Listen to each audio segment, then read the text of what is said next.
বাংলাদেশের জন্য ইরান কেন এই আয়াত তেলাওয়াত করলো? এটা রহস্যটা কি? বাংলাদেশিদেরকে কি শিক্ষা দিতে চেয়েছে? বাংলাদেশের প্রতিনিধি দল যখন ইরানের সর্বোচ্চ নেতা শহীদ আয়াতুল্লাহ রুহুল্লাহ খোমেনির শেষকৃত্য অনুষ্ঠানে তাকে শ্রদ্ধা নিবেদন করার জন্য যাচ্ছিলেন, তখন সূরা আহজাবের 23 নম্বর 24 নম্বর আয়াত তেলাওয়াত করেছিল। আপনারা খেয়াল করলে দেখেছেন যে ইরানের সর্বোচ্চ নেতার সম্মান অনুষ্ঠানে বিভিন্ন দেশের প্রতিনিধি এসেছেন। এক এক দেশের জন্য এক এক কোরআনের আয়াত তেলাওয়াত করেছে।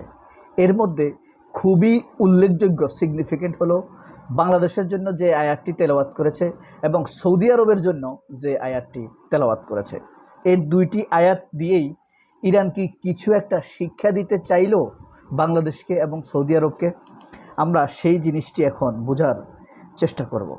সবচেয়ে মারাত্মক হলো সৌদি আরবেরটা, তবে আমরা আগে বাংলাদেশের ব্যাপারটা একটু জানি, তাহলে সংক্ষেপে আমরা কিছুটা হলেও অনুমান করতে পারব। বাংলাদেশের জাতীয় সংসদের স্পিকার যখন ধীরে ধীরে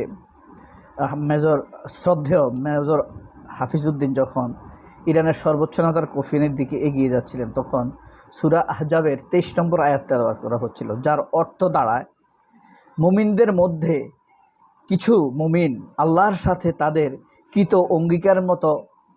অঙ্গীকার পরিণত করেছে, মানে পূরণ করেছে। তাদের কেউ কেউ শাহাদাত বরণ করেছে, নিজেদের শপথ পূর্ণ করেছে, আর কেউ কেউ শাহাদাতের প্রতীক্ষায় আছে। তারা তাদের অঙ্গীকার এবং সামান্যতম পরিবর্তন করেনি। উল্লেখ করতে হয় যে উহুদের যুদ্ধের সময় রাসূল সাল্লাল্লাহু আলাইহি সাল্লামের সাথে যুদ্ধে যাওয়ার আগে অনেক সাহাবী আল্লাহর কাছে অঙ্গীকার করেছিলেন। মানে উহুদের যুদ্ধে যখন মুসলমানরা যুদ্ধে যায়, তখন রাসূল সাল্লাল্লাহু আলাইহি সাল্লামের সাথে অনেক সাহাবী অনেক অঙ্গীকার করেছিলেন যে তারা যুদ্ধক্ষেত্র থেকে পালাবেন না, শহীদ হওয়া পর্যন্ত লড়াই করবেন। সাদ ইবনে মুআজ রাদিয়াল্লাহু তাআলা আনহু সহ কয়েকজন সাহাবী এই অঙ্গীকার পূর্ণ করেছিলেন, যুদ্ধে শহীদ হয়েছিলেন। সেই প্রেক্ষিতে উহুদ যুদ্ধের প্রেক্ষিতে সূরা আহজাবের 23 নম্বর আয়াতটি নাজিল হয়। বাংলাদেশকে আশু যুদ্ধের সংকেত দিয়েছে ইরান আয়াতের মধ্য দিয়ে। কিন্তু বাংলাদেশ যে প্রতিজ্ঞাবদ্ধ যুদ্ধ ক্ষেত্রে একসাথে কাঁধে কাঁধ মিলিয়ে শহীদের তামান্না বরণ করবে, এমন ইঙ্গিতে দিয়েছে বলে বিশেষজ্ঞরা, আলেমরা মনে করেন। সৌদি আরবের যখন রাষ্ট্রীয় অতিথিরা সেখানে গিয়েছিলেন, তাদের জন্য সূরা আল ইমরানের 13 নম্বর আয়াত তারা তেলাওয়াত করেছিলেন। সেটা আপনাদেরকে একটু শোনাই। যেমন কূটনৈতিক বিশ্লেষকরা বলছেন, খামেনির শেষ বিদায় অনুষ্ঠানে ইরান কর্তৃক পবিত্র কোরআন থেকে যে আয়াত পাঠ করা হয়েছে তা বাছাই করা হয়েছে অত্যন্ত সুচিন্তিতভাবে। কারণ সৌদি আরবের প্রতিনিধি দল যখন অনুষ্ঠানে উপস্থিত হয়, তখন কোরআনের সূরা আল ইমরান 13 নম্বর আয়াত থেকে পাঠ করা হয়, যে আয়াতটি মূলত বদর যুদ্ধ নিয়ে নাজিল করেছিলেন আল্লাহ তাআলা। সৌদি আরবের প্রতিনিধি দলের সামনে ইরানের কারীদের তেলাওয়াত সূরা আল ইমরান 23 নম্বর। আল ইমরান তো জানেন আপনারা, না? আহলে ইমরান হযরত ইমরান আলাইহিস সালামের আহালদের উদ্দেশ্যে যে সূরাটা এসেছিল, মানে সবার জন্যই এসেছে, মানে সূরাটার নাম হইল আলে ইমরান, মানে ইমরানের উত্তরসূরিরা।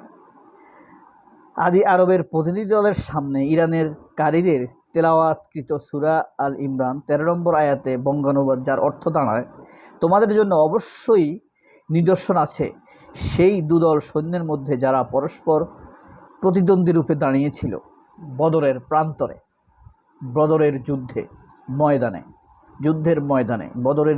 ময়দানে। একদল আল্লাহর সাথে যুদ্ধ করেছিল এবং অপর দল ছিল কাফিররা মুসলমানদেরকে প্রকাশ্যে চোখে দ্বিগুণ দেখছিল।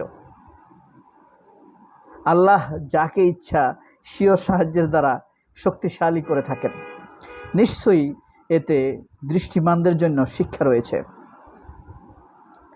বিশ্লেষকদের মতে চলতি বছর অমুসলিম কাফির তথা যুক্তরাষ্ট্রে ইসরায়েলিদের ইরানে যৌথ হামলা করে পরবর্তীতে ইরান পাল্টা হামলা করে যুদ্ধে প্রতিরোধ গড়ে তোলে।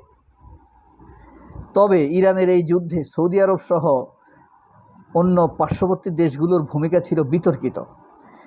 কিছু ক্ষেত্রে যুক্তরাষ্ট্রের পক্ষে, এ কারণেই হয়তো ইরান এই তেলোয়ারটি নাজিল করে থাকতে, বুঝতে পারছেন? সৌদি আরব তো বিরুদ্ধে ছিল, আপনার আরব আমিরাত তো পুরাই, সব দেশে বিরোধিতা করেছে, দু একটি দেশ ছাড়া। কিন্তু আল্লাহ তো ইরানকে সম্মান দিয়েছে। শহীদ তো হবেই, শহীদ হওয়া একটা সম্মানের বিষয়। তো সবার জন্য কি শহীদ হয়? এ বিষয়ে সামাজিক যোগাযোগের মাধ্যমে লিখেছেন বাংলাদেশি লেখক বিশ্লেষক মোজাম্মেল হোসেন তোহা। ফেসবুক পোস্ট তিনি লেখেন, আয়াতুল্লাহ আলী খামেনির শেষ বিদায় সম্মাননা জানানোর অনুষ্ঠানে আজ ইরান ভিন্ন ভিন্ন দেশের প্রতিনিধিদের সামনে পবিত্র কোরআন শরীফ থেকে ভিন্ন ভিন্ন আয়াত তেলাওয়াত শুনিয়েছেন। আয়াতগুলো তারা বাছাই করেছেন অত্যন্ত সুচিন্তিতভাবে। যেমন সৌদি আরবের প্রতিনিধি দলের জন্য সূরা আল ইমরানের 13 নম্বর আয়াত, যা বদর যুদ্ধের সময় নাজিল হয়েছিল। তিনি আরও বলেন, বদর যুদ্ধের প্রেক্ষাপটে তিনি আরও বলেন, বাস্তবে সাম্প্রতিক সময়ে যখন দুই দল সৈন্য পরস্পরের যুদ্ধ করছিল, সেখানে একদল মুসলিম আরেক দল ছিল কাফের। সেখানে মুসলিম সৈন্যদের পাশে না দাঁড়িয়ে নীরব থাকা অথবা মুসলমানদের বিরোধিতা করা কিংবা কাফের সৈন্যদলকে সহযোগিতা করা সৌদি শাসকদের ভূমিকাকে এর চেয়ে চমৎকারভাবে তুলে ধরা আর সম্ভব ছিল না। তাহলে দেখেন ইরান কি এক বিস্ময়কর শিক্ষা দিল। মানে খুব সুচিন্তিতভাবে কোন দেশের জন্য, ধরেন প্রায় 100টির উপরে থেকে 100র চাইতে বেশি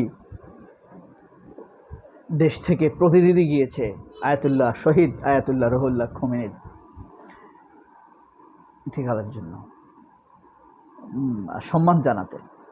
তো 100টি দেশের জন্যই 100টি তেলাওয়াতি আয়াতি সিলেক্ট করেছেন। বিস্ময়কর হলো এগুলোর জন্য অনেক ভাবতে হয়েছে, তাই না? অনেক গবেষণা করতে হয়েছে, সেল গঠন করতে হয়েছে। আমাদের সবাইকে আল্লাহ তাআলা কোরআনের সঠিক বুঝ এবং কোরআনিক সম্মান দান করুন। আমার মেয়ে সাফায়াতে কাশ্মীর তোহার জন্য দোয়া করবেন। সবাই অনেক ভালো থাকবেন। আল্লাহ হাফেজ। আসসালামু আলাইকুম।